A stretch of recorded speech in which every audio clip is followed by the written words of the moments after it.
Turn it up a little bit. Mine's over there. Mic check, 1, 2. Mic check. Yo, it's Harlem on the rise, yo, we love to get the money. This a podcast, you can catch us being funny. Yeah, from 7 to 9, we litty and live. So stop everything, this is serious vibe. Catch us on the Wednesday, steady on the hump day. Listen in your car, got the Beamer or the Hyundai. Facebook Live, we live on the rec. You can call a kicker with us if you show respect. Yo, a lot of topics, we always got a profit. You know we neighborhood, we always kicking knowledge. Yeah, that's the CeeLo, we do it for the people. Higher than the ego, we ordinary people. We be kicking it, cause you know we living it. Come and catch a vibe, it's a vibe, come and witness it. We down for each other, no matter the weather. It's the B139, cause Harlem stick together, what's up? Yeah. Thanks, Lane and 10 Stacks for the song. Welcome to the Beat 139. I'm Doc. I'm Don Vito. What's happening? Welcome, everyone, and I'm Callie. Okay, we want to welcome our first guest for the night. We excited about having this brother tonight. Please welcome the founder of Us Entertainment, independent hip-hop criminal justice reform activist, a.k.a. The General, Mysonne. What up? Welcome to the show, bro. Welcome. Thanks for having me, Welcome guys. to the show. So we know you grew up in the Bronx. Are you still living in the BX, my bro? I mean, in between BX, Okay. 3 or 4 different places, but yeah, but my foundation, I'm in the Bronx every day, so Exactly. I'm outside. So everybody want to know, is your real name Mice? Is your birth name Mysonne? Born and raised, that was my mama named me that. Okay. So how do you get your name? How you get the name The General? That was a name that was given to me, just from playing basketball, just having leadership qualities, and always being strong-willed. I think a lot of my teammates used to call me a general. I was a point guard, so it was just like a nickname that carried with me throughout life. What old you was when you started rapping? Oh man, I want to say I was in my teens. I was like 13, 14, but I never used to let nobody hear me rap. R.I.P. to my man June Brown. He was like my influence, and he was like the dopest rapper I ever heard. And he used to live right underneath me. So he was older than me, like probably like 5, 6 years older than me. But he always used to let me hear his rhymes. So he had books of rhymes, and he'd be like, "Yo, come to my house," and we just sit in the house, and he'd just be rhyming to me, and I'd just be mesmerized, like, "Yo, he's so dope." So he inspired me to write, and I just write my little rhymes, and I never used to tell nobody. Once in a while I let him hear. He'd be like, "Yo, you kind of good." And then from there I just kept on going, and then I remember me and my friend Lacey lived right down the block from me. He used to rap, so he was one of the first people I let hear me rap, like early high school, like 9th, 10th grade.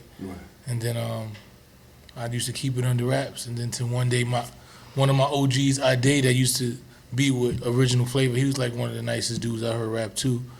We was just in the park in the Bronx, and he was just spitting. He's like, "Yo, everybody say something." So I just started rhyming. He just was like, "Yo, you really nice." He started, "Yo, say that rhyme you said to me." And then he put me on the spot, and then we formed like a little group. So it was just ever since then. Like that. So we also know that you lost your father at the age of 11. Yes. How did you find your direction after that? Like, how was that? My father instilled a lot of morals, values, and principles in me from a young age. He was a very strong dude. He was from the streets, but he was always morally sound. Despite him being into drugs and been on drugs, he was just always morally sound. You know what I'm saying? Right. He was from that era, and he had been involved in the streets his whole life, but it was always a foundation about just being right, and Right. just so being, and always said, when you got to take care of your mother, like you the man of the house. Whenever I'm not here, you the man of the house.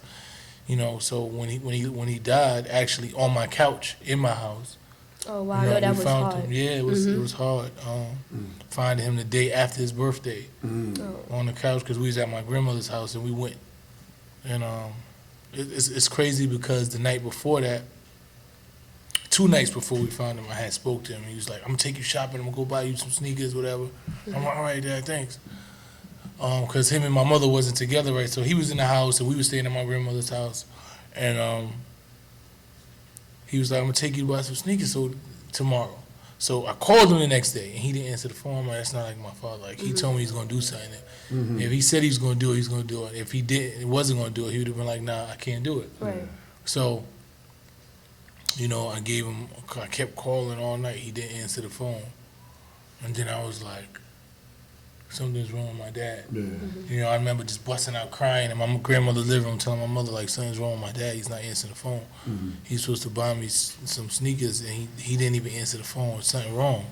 And I had a feeling like it was really something wrong. I was just crying and crying. And then I was like, all right, well, I'm going to go check on him tomorrow. Well, it's crazy. To touch on that, my 9-year-old son here in the other room right there, right? I was just talking to him about that. Like, I know he be on me. I know he feel I'm on him, because I'm always, like, dropping jewels, different things. And it's crazy you said, I wish he would have came in here. Listen, you said you was 11 years old. You remember that as 11, Yeah. it stalled in you. And I be trying to do it because you never know when your last day. Never. And it's funny you said that, because something happened to me. I had like some little bull crap, something real quick. But anyway, he said something ain't right because he know I normally be there for him. You know what I'm saying? It was a call. That's a But connection. it's important that, you know what I'm saying, us fathers, you know our word is bond. That's He right. said he's going to get you sneakers, and you knew right there something was wrong. Yeah, he didn't even call. He ain't just called about, I can or I'm not. He just didn't even call or didn't answer no calls. And I was like, nah, that's not how my father does. He's never done that to me. So, that was a clip for me. And then the crazy part was I went to school that day feeling like, and I was talking to my best friend. And I was like, I think my father might die. I might have been dead. Might have died today. And I just kept looking at the door waiting for my mother to come. Like, it was the weirdest thing in the world. And I never forget that. I was just looking at the door. We was on, like, having, like, a recess during class, and I just kept looking at the door. And when she came to the door, I already knew what she was coming to tell me. Wow. It was crazy. So then you found basketball. Mm-hmm. You played basketball in the Rucker Park and stuff like I that. played ball. I played for Martin Luther King. I used to play basketball for Martin Luther King. Yeah. I played a lot of different tournaments. I was kind of nice. Yeah, they say you was mentored by NBA legends such as Allen Iverson, Stephon Marbury, Ray Falk, I Austin, played and stuff with, like I played that. with all of them. Yeah. Shan was like one of my best friends, and he taught me the crossover. So that was one of my favorite moves. We used to practice. I used to go to Gauchos and just watch him do that and be like, this nigga's retarded. The ball barely hit the ground. Yeah. So that was one of my favorite players growing up, and he was also a good friend of mine. It's crazy because the first time I met you years back. Me and Big L grew up together. We're from the same block. My God. And I remember you used to come through right before your situation. You was about to be signed. Matter of fact, you were signed. Some of us, I was about to get signed right when L passed away. I didn't get signed until L. I got signed late '99, and I remember I was about to get signed. But I met you before that, because you was around them before that, Showbiz. This was that this was maybe like 95 or something. That was like 96, 97. Yeah, I remember, because he's like, he's always say, L love nice MCs. I tell people that all the time. If you can rap, he love you. If you garbage, he don't got nothing for you. So I remember, I used to always see like you, Wally World, Showbiz AG, Fat Joe. They was like the Bronx crew. People used to be teasing him, oh, you a Bronx dude. Because he's the always be up there with showing yeah. We used to have him in the Bronx. I remember it was a Primo talk about it all the Primo, time. yeah. He always bring it up. Like, we was in the cypher in the Bronx, and it was me, him. It was God Bless the Dead, my nigga Party Artie, yeah. It was Showbiz. It was AG. Fat Joe and them was out there. It was who else? It was a bunch of us. We just had a big cypher, and Primo was like, "Yo, that cypher was crazy. I wish we would have just videotaped that." Like, it was classic. It was like right before L passed, like right before too. So when you was playing basketball, were you rapping at the same time too, or was that something that you picked up afterwards? I mean, I was rapping before, but I just nobody knew I was rapping. Right. I remember my man Doc. Doc is from Harlem too, and him and Mase was cool. So that's before Mase got signed. I used to go to Martin Luther King. So Mase used to go to Brandeis, and when we played against Brandeis, after the game, Doc was like, "Yo, let's spit." And Doc was one of the only people I used to let hear me rhyme. So Doc used to be like, "Yo, spit that rhyme you said for me."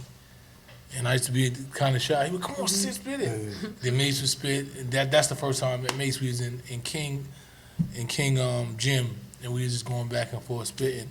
And that was like one of the first. But I told you I was like, I never wanted to let people hear me wrong, because I used to be like, I think I'm good, but I don't know if I'm that good.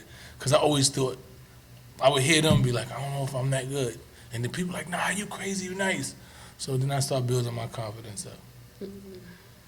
So you went to college for a little while? I used to go to John Justice? Jay. Yeah, I went to John Jay for a year.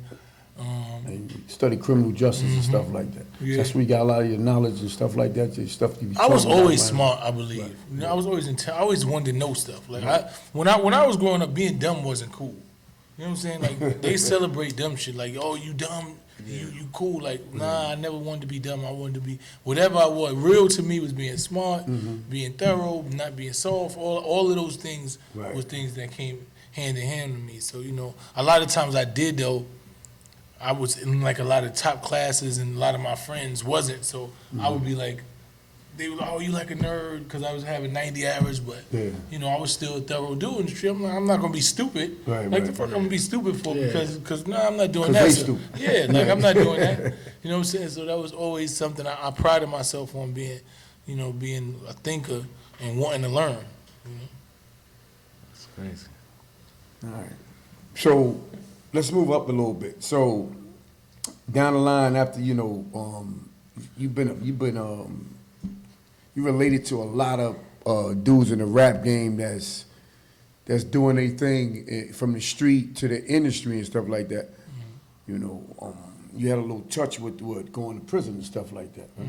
How did that happen, man? I blew trial for 2 armed robbery cases on cab drivers that I never even met. You know, it was one of them was a situation that transpired over a disagreement, and people ended up getting involved. Some shit I never even did. I never robbed a man, never took nothing from him. He identified me as somebody who robbed him. Somebody actually punched him in his face, but he never got robbed. The other person nobody ever seen in their life. Right. You know, so it was just, it was really just, it was crazy. It was kind of weird the way it happened. You know, first case happened in 1997 that I caught. And, you know, I'm like, I don't even know that. This is some bullshit they made. They put me through a lineup. You know, I'm like, I don't even know him. But you young, you dumb, you don't know the system. You just like, they gonna throw that shit away. A lot of, you know, we young, we like 17, and that's gonna get dismissed. Don't worry about it, they gonna drop that. They ain't got that. They just got that. All that shit is nothing. Get the legal aid. Yeah, you got the legal aid. So don't worry about it. You know, most of the time they don't come to court. Yeah, gas you up. You be like, okay. A year later, they still going back and forth. They postponing 3 and 4 months. You think something good? You like, okay, yeah. You was on bail though, right? Yeah. Yeah. You like, nah, they postponed it. You good? But So- what made you still go in that direction, being that, you know, you had the basketball going on, you had your music, you had so much going on. What made you choose to get into that type of life? I mean, I was in the streets. I was hustling, I was doing the average shit that the average person would do in the street, but I wasn't into that. I wasn't just doing dumb shit. Right. So what I got locked up for was some shit that was totally not. Just getting caught up, You know pretty what I'm much. saying? Yeah, just pretty much being in the wrong place. Well, I was the just wrong about to say time. wrong place at the You know, wrong and time. it was right. like, at that time, there was just like this spree of cab driver robberies that they was going on. They were just trying to pin that on anybody that they could find. And I just somehow fit the description, and just being ignorant to the law, not really paying attention, you know, and, you know, just got caught up. And back then, that was the thing. And everybody was touching them cab drivers. Yeah, you know what I'm saying? But you know what sucks about that? Because they offered you 1 year, but you end up doing 7 years out of the 14 that they offered you in total.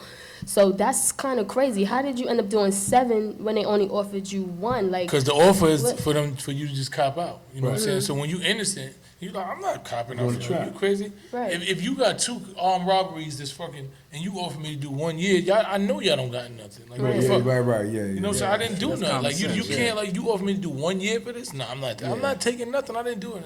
And the lawyer was like, all right, cool, whatever. You know what I'm saying? But all the time, he ain't really doing shit. And I'm just thinking, innocent, you don't go to jail. Fuck, I'm sitting there doing jail. I'm about to get my record deal. I'm just signed this deal. This shit is good. I'm good. Like, I ain't. yeah, going, why should I take why would anything I'm when I didn't do it? Hell, I'm not going to no jail for no year. For what? you know, And they end up pinning both of the robberies on you, correct? yeah, ended Wow. up going trial. They tried me at the same for both of the robberies at one trial. It was just like, and none of them had to do with each other. It was nothing. It was just two people, different people saying you did one thing. So to the jury, it looked like you had to do something. Both of these people ain't just making up a story. So while you was in prison, right? Yeah. Was you writing and stuff like that? Every day. Yeah.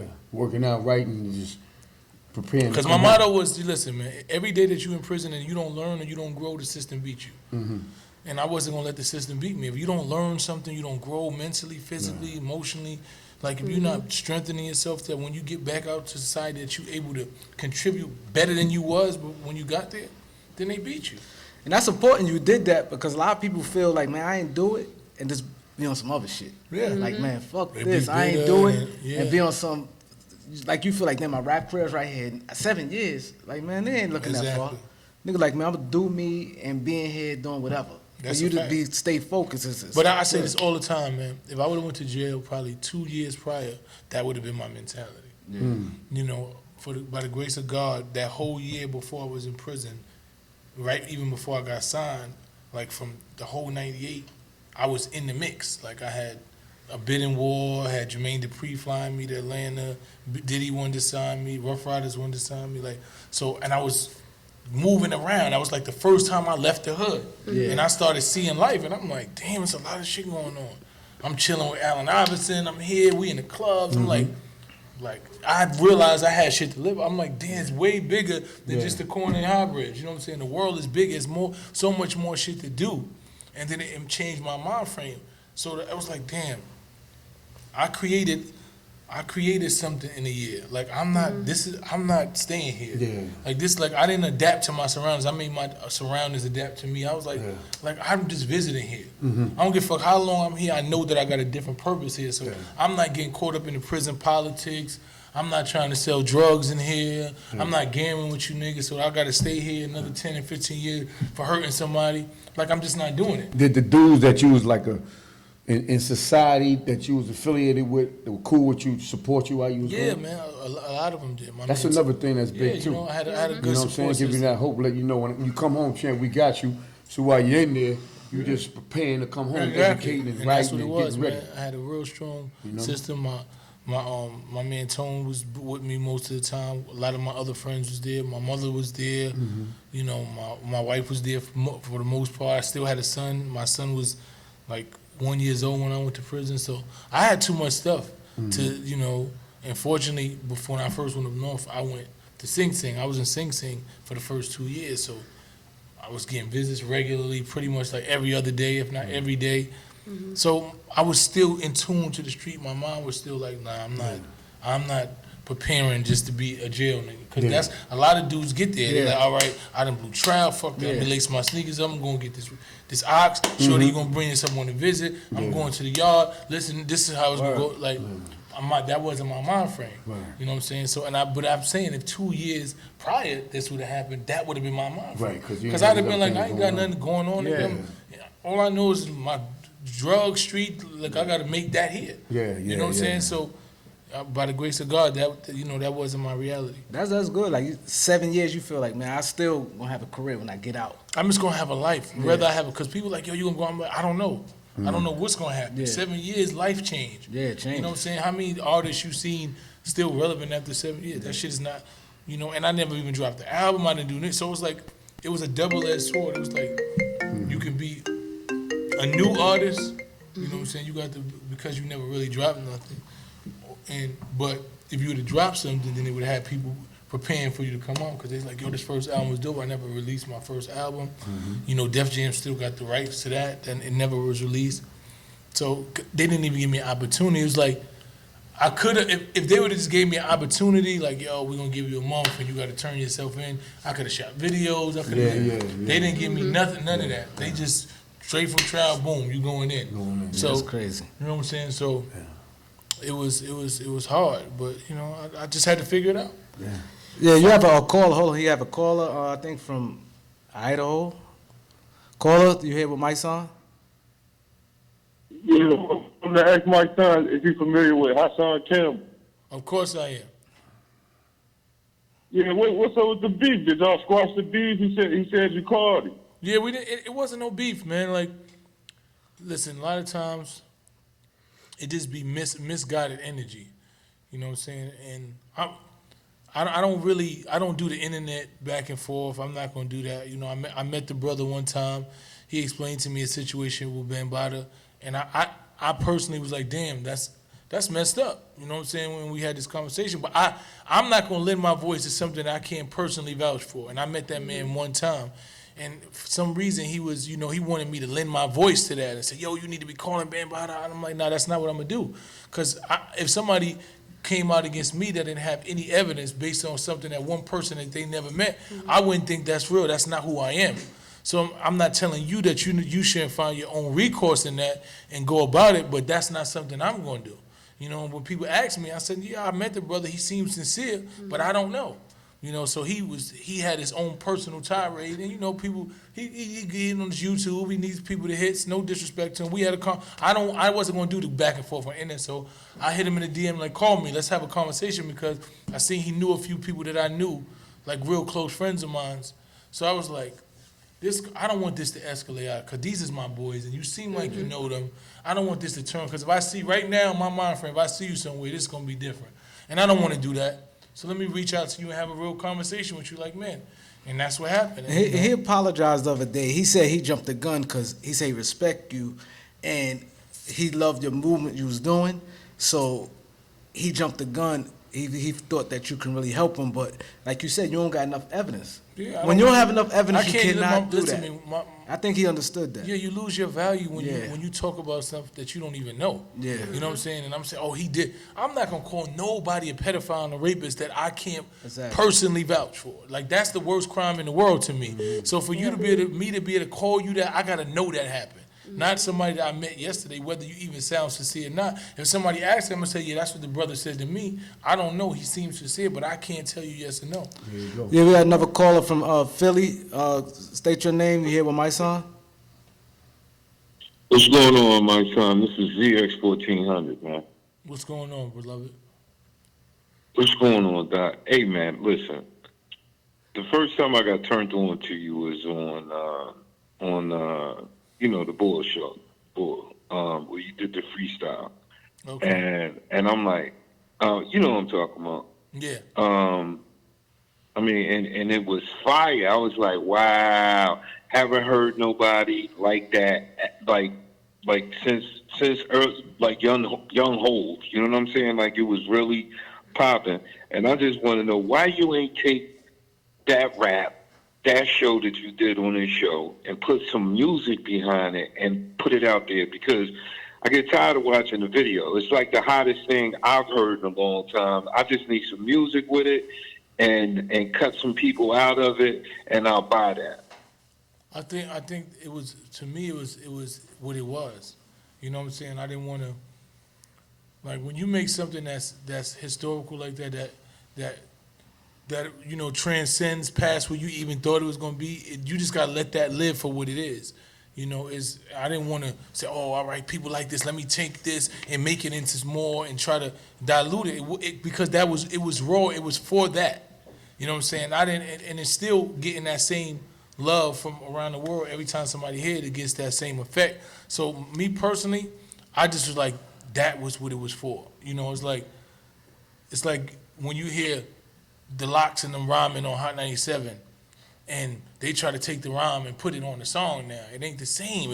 It was you wanted that tape. It was that mixtape night that you remembered. You know what I'm saying? So I didn't want to do that. I didn't want to dilute it for me. Maybe it's something I should have, but I never thought about it. I thought it was what it was. It was for that. Nah, that was classics. That was a classic right there. You know, that's the type of thing you want to put in the, you know, you want to play it on your Bluetooth. You know what I'm saying? You want to play that. That's like a classic, man. That was pure. It was pure, raw. You know, I would just love to purchase that. That's just me, though. But let me give you this, and I'm gonna let you go. The remix with OJ. I like the way I like the way you flipped that. Yeah. You know what I'm saying? You did your thing. You put your own twist to it. You kept it kind of in the same twist, but you gave it a little bit more a little bit more flavor, like something that I could relate to. You know what I'm saying? And so, yeah, shout out to you, man. Shout out to you. So, what type of projects you got on deck, man? I mean, what's going on with you? And I'm gonna hang up the phone and I'm gonna listen to you. And shout out to the smart guy. That's my young boy out there. Love him. Love you too. Y'all about my favorite artists out there. Word is bond. Well, I appreciate it, man. The project is coming soon, though. It's called Life Teaches and Reality Bites. It should be out real soon. We're working on the distribution for it right now, so just stay tuned. All right, caller, thanks for calling in.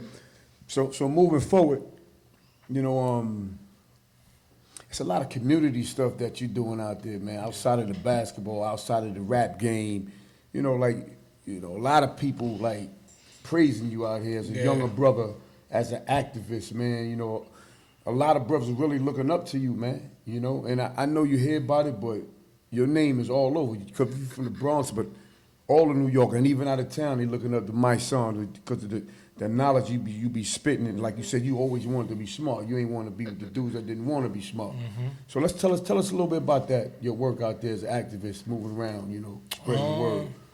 Well, that was just something that happened organically, man. I think my first, you know, interjection into activism was Trayvon Martin.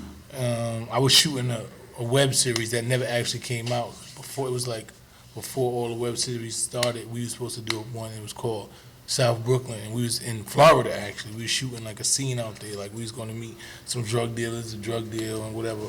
And I'm in a hotel room and they reading the verdict for you know, they reading the verdict for the time for the what's the guy's name that killed Trayvon Martin? Zimmerman, George Zimmerman. Exactly. So they reading the verdict. I'm in my hotel room. I'm getting dressed. We about to leave, and I'm like, oh, I know he's gonna be found guilty of this. And so when they said he was innocent, it was like it crushed me. Yeah, that's crazy. And I'm in Florida. That's where it happened. All this happened. I just was crying. I was like, I felt like I was 5 years old. I locked my door. I was in there crying. I was just like, I didn't even know what to say. My son was like 10 or 11 years old, and I was like, damn, this could have been my son. Right. You know what I'm saying? Like, so the whole cast was like, damn, we was kind of sad. They was like, all right, come on, let's go hang out. We ended up going like to a strip club, but the whole time, my mom was just focused on this, and I wrote this piece called "What Do I Say to My Sons?" And it was basically like saying like, what am I supposed to say to my son about this case? Like that doesn't mean that his life doesn't even doesn't have any value. It's not worth nothing. Like they could just kill your kids and tell you that crazy. That you the aggressor when a grown man stalks you. Like, how does this even make sense? Yeah. You know what I'm saying? So that was my first intersection into it, and I wrote that, and then I became just starting to get more Can we conscious. hear a little piece of that right now? You don't mind? Can we hear a little? I mean, it's a video. I don't even remember what I wrote. Like, it was just, like, if you go on YouTube, you can find it. Yeah. But, because the director who was shooting it was like, yo, we got to shoot the video for it. Right. Because I wrote it while we was just in the car, riding back from, because we had drove something off the top of your head. Yeah, so I just was writing it down. And then he's like, yo, we got to shoot this video. So we shot the video literally the next day when we got back to New York. And then the next time it was Eric Gardner, man. Eric Gardner got choked. I was going to detention centers speaking to young kids and teaching them about alternatives to violence, how to use music as an alternative to violence, how to formulate music. And while we was inside the detention centers, you know, the guards was like, yo, they just choked the guy, whatever. And I know that was the first march I ever went to. You know, we had called for a big march in New York. It was like hundreds of thousands of people. And it was just like, I felt like this where I need to be at. Like, you know, I was surrounded by people that had the same energy, same mindset. And I was like, yo, this is something that I want to be involved in. Like, I love this energy. You know, and you know, it's crazy not to cut you off, because someone said, like most like activists like yourself, Al Sharpton, like you only be there for the big names. And I said that's not true, because you said hit your heart. I remember I saw you at the I think her name Miss Aisha, I can't remember her name, I'm sorry, at 145th Street. when the lady got shot in the neck. On 145. And you was on a march with me, and it hit me so hard. People like, Doc, what the hell you doing? You on the march? Like, people think it was a joke. But I said it was serious. That could have been my mom. And I just left there. It was packed. A whole bunch of it was crazy out there that night. Soon when I left, I got in my car, drove like 4 blocks. I heard a number of shots, and then I found out this lady. She lived a couple blocks away. She lived 42nd from 39th, and she got shot in the neck. So I told John Fresh, and I said, yo, we got to do something. And he said, I get with Lady Aisha. I say, cool, and this and that. And I saw you there. And we walked through the block, and it was crazy. And that's why I said it's not true. People think that you only march with the big names. Like you said, Trayvon, Eric Gardner. I'm like, nah, I saw son there on some, this lady was in the big name. She from the neighborhood. She had shot in the neck. Young dude shooting across the street. Shooting wild, got hit in the neck, man. Yo, that hit me hard because her husband just left her, and they just shooting for no reason. How you try and kill somebody or shoot somebody across the street? And my family, all of them was out there. You know what I'm saying? So that hit me, and I saw you out there front line on that. So that's why I was like, sometimes people speak on stuff, don't know what they're talking about. Listen, people just talk because they can at the end of the day. So you never gonna do anything positive and don't have negative critics that try to demean what you're doing. Exactly. If you don't got those people, then you really ain't doing nothing because they gonna always say something about you. No matter what you do, it's gonna be people that's not saying, "Oh, you doing this, but you ain't doing this." All right, so why don't you do that? You know what I'm saying? You know what I'm saying? If you realize that need to be done, and I'm doing this, why don't you do that? And then we come together and we doing it all. But don't worry, don't tell me to do something that you're not doing. You know, that's what people do. They, he only march here, or he only gonna talk about that. He don't say, but why don't you? Okay, you know that, so why don't you do that part? You know, I don't know that much. I know this. I know how to do what I'm doing. So if you can bring what you got into something, then we really got a movement. But people just got something to talk about. And then you listen to me. Everybody on the internet is a specialist at everything. And they don't do nothing. I just be like, well, what are you doing? Like, sometimes, most of the times I don't say it, but a lot of times I go back and forth and have conversations because I don't feel above that. I don't feel like I'm above criticism. Like, if you say something legitimate that I think somebody else might wonder, I'm not going to ignore you. And because I have no problem, because I live in authenticity and truth. So I don't have no problem having a conversation back, even if it's discourse, even if it's something I don't agree with you. I have no issue with doing that. You know, because I know what I stand on truth every time. And giving back is, I know how, like, we don't do the level you're doing, like, far as, like, the activist part, but far as giving back, to me, that's like, I done did everything it is in the streets, but it's nothing like when we start this podcast, it's nothing like now we go back, we giving shit back, doing the positive things. Like, more better than receiving money. We've done so much, not to get into everything we've done far as giving back. That's like the best feeling. So I know, so I could understand in a scale of what you're doing. I know it's love. It's not just because. I know it got to be some love because there's love for us. It ain't nothing else out of it. Like, I don't get money out of this. Like, people be thinking, you don't get, like, nobody pays me to do marches and protests. And sometimes I get up, we travel out of town. Like, we're about to go to the young boy's funeral who got shot. Nobody's paying for us to go there. Like, you know what I'm saying? Like, we've been calling, communicating with the families of the young girl who got fights, you know, that's supposed to got bullied. Like, we on the phone having conversations back and forth with these people. Nobody's paying us to do this. We just doing the right thing because it's supposed to be done. So a lot of times people get misconstrued about, like, it ain't, like, this is what we do because we want to do it, because we love this, you know, and we care for our people, and we want to see, you know, us being treated properly. And if we got a platform, we got to use it properly. That's my thing, is if I got a voice and I got a platform, then it got to be used properly for me. Well, while we're on the subject of giving back, are you still mentoring for Gathering for Justice? Yeah, I mean, that's shout out to Harry Belafonte, you know, one of my mentors. He's one of the funders, correct? He is the founder of the Gathering, and he's one of my mentors. And I worked with the Gathering, Justice League, for the last 5 years. I'm about to start my own organization, along with my homegirl Tamika Mallory and Linda Sasso and Angelo Pinto. We started an organization called Until Freedom. You know, it's pretty much, we want it just to be more our culturally, but it's like, you know, when you look at the legacy organizations, NAACP, the Urban League, they fit their time.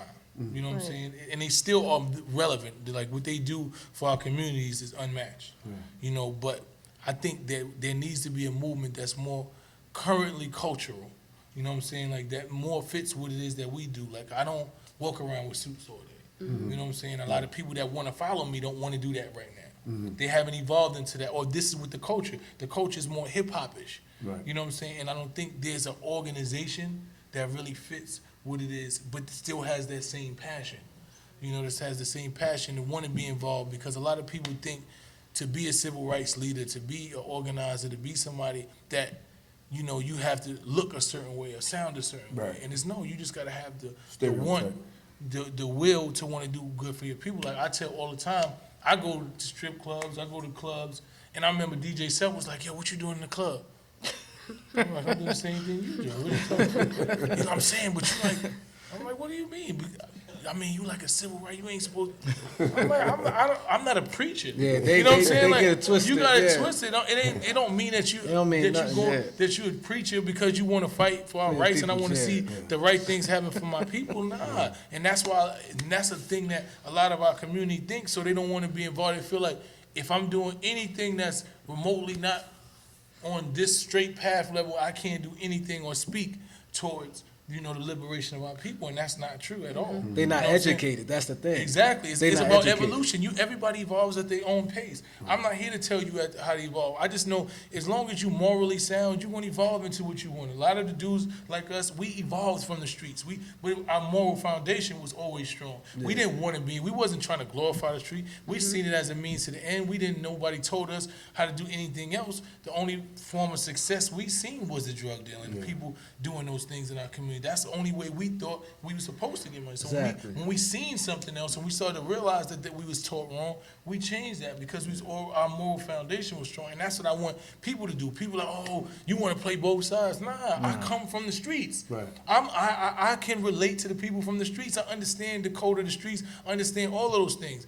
And I'm going to tell you, okay, if that's what you're going to do, then deal with those consequences. But you shouldn't do that anyway. But if that's what the choices you make, then understand what comes with that. And that's what's real. See, the problem is people want, you can't cut off the people we trying to save. We trying to save the streets. Exactly. How I'm going to cut them off because they street when I'm trying to save them and I came from them. Exactly. Malcolm X was red before he was Malcolm. Yeah. So we got to identify that. It wasn't just Martin Luther King was the only person. Yeah, he went to church, but there was different leaders that had different walks of life, and they all had a different impact. That was a major impact on our people. So I want our people to understand that. Have you ever been arrested as an activist? Oh, a bunch of times.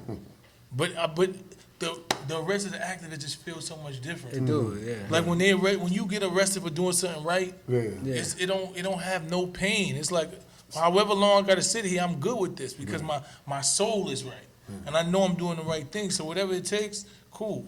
You know. So what they do? They bring you in for a minute, then they let you out a couple hours? Sometimes they let you out a couple hours. Sometimes they make you spend the night, whatever it is, you know, and they tell you don't come back. And then sometimes I come back, and then they warn you again. Yeah. You know, but for the most part, I haven't had any real run-ins where I had to do any time in there.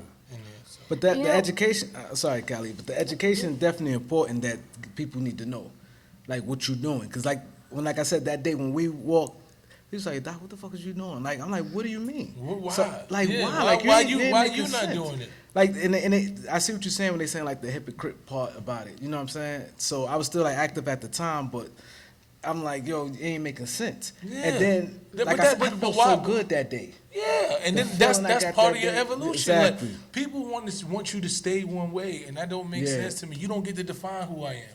You don't get to define me. If I want to wear a hat and I want to wear a suit jacket with boots on, and that's what I want to do, you can't say, yo, you can't do that. I mean, you can't do that. Right. Exactly. You don't get to tell me who I am. Exactly. I know the impact I'm having. I know that I'm out here saving these young kids' lives. It's these kids in my DM saying, yo, you changed my mentality. I don't even want to do this street no more. Because I realized that you could be authentic and still have an appeal, but don't have to be. You don't have to be involved and active in the streets. You don't have to do that. Because somebody sold them this dream. Somebody lied to them like they lied to me. And I don't have a problem saying it. And I don't have a problem confronting your big homie telling me he lying to you. Especially if he ain't telling you something to get you out of the position and he trying to keep you stuck there. You know, and that's what they respect. You know, not to cut you off, but I have a question. For people who on the streets, quote unquote, how do, if the streets is not living by the code, how do you live by the street code?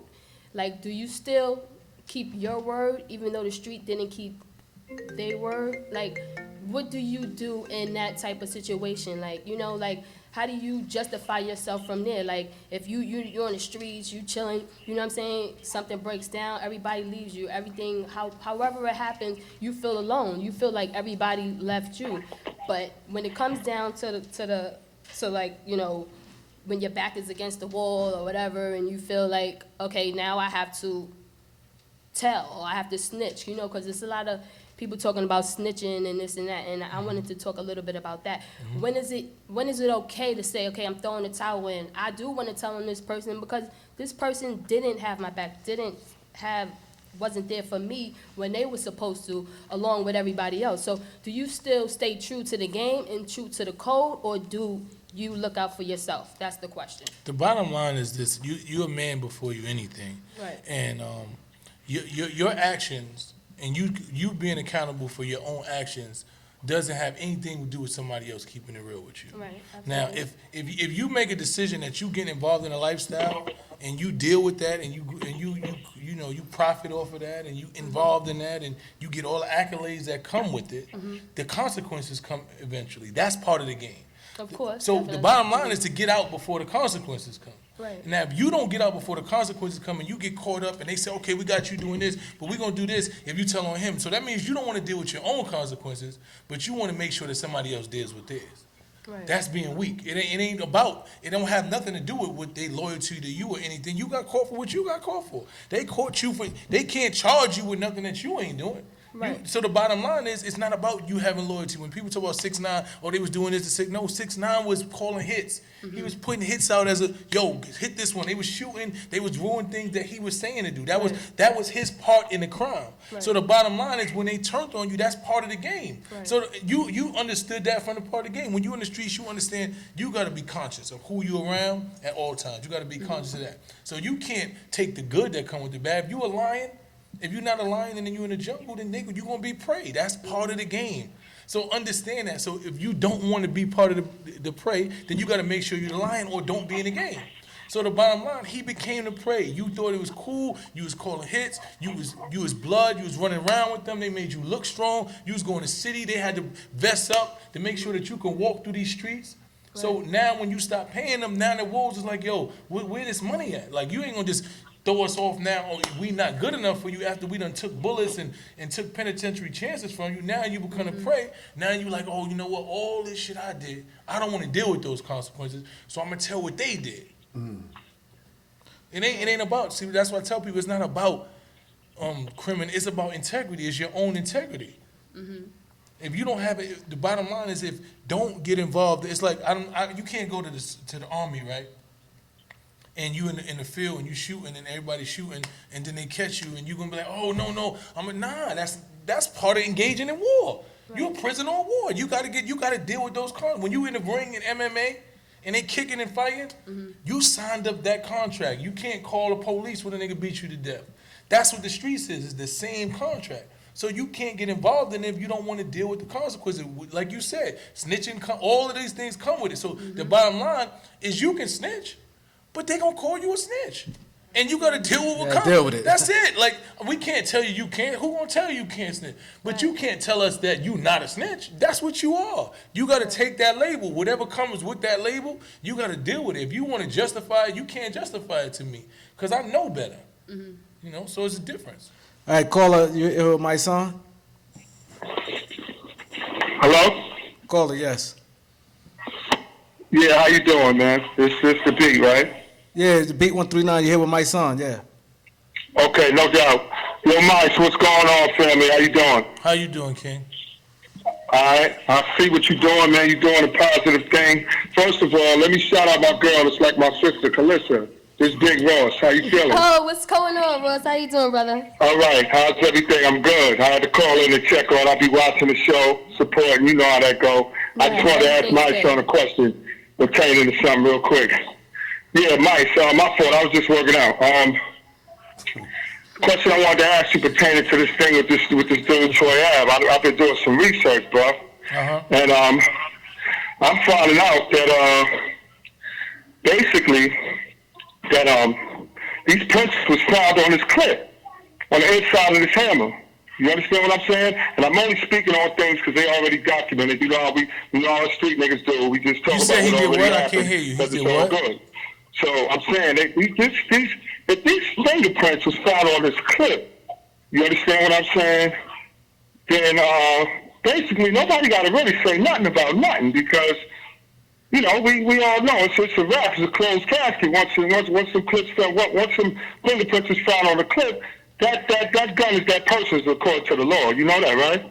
Yeah. So I'm just saying, like, since I found out this research, I'm trying to figure out what's your opinion on now that other things is in the light. I had my opinions before, but I kept them to myself or whatever the case may be. I seen your opinion, and it was very interesting to me. Now that these things are coming out, how do you feel about that, bro? What I'm gonna tell you is this. Uh-huh. It's a lot that I could say about this, and I think I I feel you. I pretty much and have. we're going to keep it like what I just said. But yeah, whatever's already, you yeah, been you doing know, your research. So whatever's already out there, whatever's already came out in court, that's all we talking about. Yeah. I mean, I don't. The thing is, it's a lot more going. It's a lot more that you can look into. You know what I'm saying? And you pay attention. Like, if somebody got caught with the gun, then why would you say what happened? You know what I'm saying? This is just me personally. I'm not gonna be on every interview saying I took this and did this. Like, this is an open case and a man's fighting murder. That's just not how I move. But I had a conversation with my man. You know, my man who actually lost his brother in this. My man Shan Duke, right? And I said personally that I wasn't gonna speak on this no more. You know, until afterwards. Until after the situation, you know, I don't really, you know, I'm not going to speak on it out of respect for him, and I'm just going to move forward. But you do, I mean, everybody can do their research. At the end of the day, you're going to see what happens. You'll be able to see for yourself. And then we don't have to, you know, we don't have to go back and forth and discuss and think. You know, it's going to be everybody got a point of view. You know, so you just got to listen to everybody's point of view. He said what he said. The other people were saying what they said. You just gotta. If you know the courts and you understand the system, then you can be able to read between the lines and understand the reality of what's going on. You know, I'm not lending my voice to it no more because, you know, it's just I know what I know. Thanks, caller. That's a fact. I definitely see where you're coming from. I was real curious about your opinion. Like, now that these new events No, that those came wasn't out really about new this for thing me. here. You know what I'm saying? None of those things was new for me. When I first said anything about it, I already knew. I'm the dude when you on the island. I'm the dude in the law library. I'm the dude up north in the law library and all that. I'm one of them type of dudes. I'm not no damn lawyer, but I can help a nigga get around some shit if he fuck with me. You understand what I'm saying? Heard you. All right, caller, thanks for calling, man. Appreciate your call. Thanks, Ross. Hello, you have another caller? I'm going to take this last call. Caller, you here with Mysonne, the Beat 139? Hello? Yeah, you here with Mysonne. How you doing? I'm sorry. I can't really hear, so I'm just going to drop my question. It's Abraham. I'm out here repping for Doc, you know, my dude from work or whatnot. But I do have a question for you, my son. And I on a more positive note, I just want to know, on this new journey, you know, that you're doing, have you experienced more hate than love from your old street comrades? And my other question is, what keeps you motivated to put your life on the line for other people? You know, like for our people, actually. And I'm going to hang up, I'm going to listen in, I'm going to keep on tuning in. Much love to the show, though. All right, thank you. I mean, it's definitely a lot more love than it is negativity. The negativity only exists in the make-believe world. You know what I'm saying? Like, the people on the internet, I don't even see them. You know what I'm saying? The real people come up to me, embrace me, and especially dudes from the street that come from where I come from, that know where we come from, and they see the transition, man. They commend it. You know, any real dude seeing somebody uplifting and moving forward and doing something better is gonna always salute them. So the love definitely outweighs the hate in my regard. And as far as what motivates me is just being authentic, man. Like, just being a young boy who lost his father at 11 years old, and understanding how we grab onto anything looking for guidance, and how you can grab onto the wrong thing for guidance. A lot of people misuse that. You know, I remember when I was young, I thought you had to go to jail to be real. Like the niggas who came home from jail was like, yeah, man, I was in the yard. You know, I had Shorty on the visit. I was getting it. I had the gators in the yard. The weight was up. My weight was up. My waves were spinning. The CO was crack my cell whenever I was like, they was talking about this like it was a vacation. You know, when they came home, they was weight as up. You like, oh, shit. Well, in order for me to be real, I gotta go to jail because niggas ain't gonna respect my shit if I don't go to jail. So this is what they came home with this Misled, bullshit. for real, They yeah. misled us, and I went there, and I didn't want to be there. I was surrounded by niggas I wouldn't even talk to in the street. So I'm like, how they trick Dudes me was into glorified coming home. this? They was, and the dudes that was glorified was making it seem like it was something. They was popping. I had the phone, you know what I'm saying? My phone, slot. I had the slot time. They bring my tray to my cell. Get 35 you know what I'm saying? pounds Get every 35 month. pounds every month. I was on the phone. I had to get my trailer. You know what I'm saying? I was popping. And you like, word. This is the story, the bullshit story. You was sitting there mesmerized, sitting around. 10 of y'all just sitting there listening to this bullshit story, and you like, yo, all right, when it's my time to go, I'm gonna hold it down. Yeah. You know what I'm saying? So when I realized that and I came home, I'm like, nah, I can't be lying to these kids.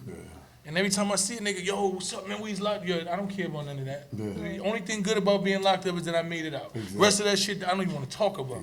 We not sitting here glorified. fly about that. I don't want to talk about none of Nothing that fly shit. about that. Nothing. So that was my mind state, man. So that's what motivated me. It's like, I'm not going to let these kids be misled to have any type of faith in me and utilizing you know, the glorification that you coming home from prison gives you. I wasn't gonna take it along no negative route. I'm telling you some real shit. Ain't nothing in there. You go in there, it's a bunch of bozos, niggas that's dying in there. So it's nothing in there. You know what I'm saying? So, but before we go, what's next for Mysonne? Yeah, I just told you we started an organization. Album should be dropping soon. Just continuing to just do what's right, man. Just standing on authentic and just rebuilding our culture, man. Just rebuilding our people. Like, these young boys went so far from what they've defined, what manhood has been defined as is so wrong. You know what I'm saying? So my thing is to redefine what manhood. It's not, gangsta ain't who you can harm, it's who you can save. Who can save? That's what's you a gangster when you can stop somebody from shooting somebody. Yeah. Because anybody can shoot somebody, but when you got enough respect in your hood, you like, yo, we not doing that.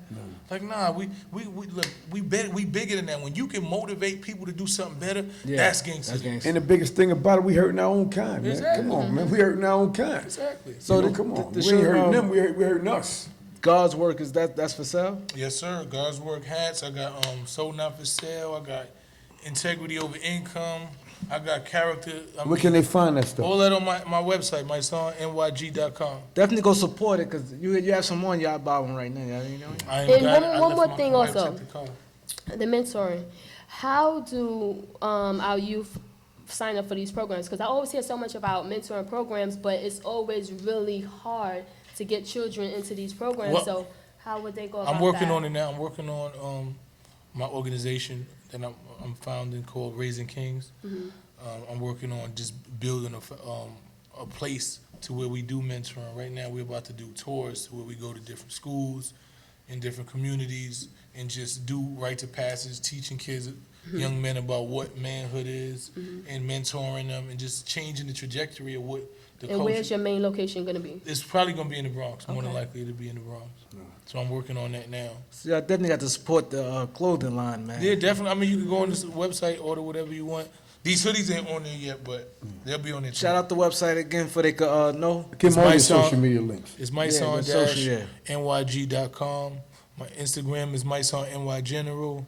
My Twitter is @mysonne. Those are pretty much where I'm at. You can find me. Can you tell them what podcast show you on right now, bro? Yeah, we at the Beat 139. That's right. All right. Yes, thank you. My son. Yo, stay tuned, y'all. Support. Next up, we ain't finished. We're gonna take a little break. We got Stack Stone with the author of Blood Chronicles. So stay tuned. 2 minutes. We be right back. The B139. 139. Yes, yes. Yeah. We do Great job. a post interview. Okay. Felice.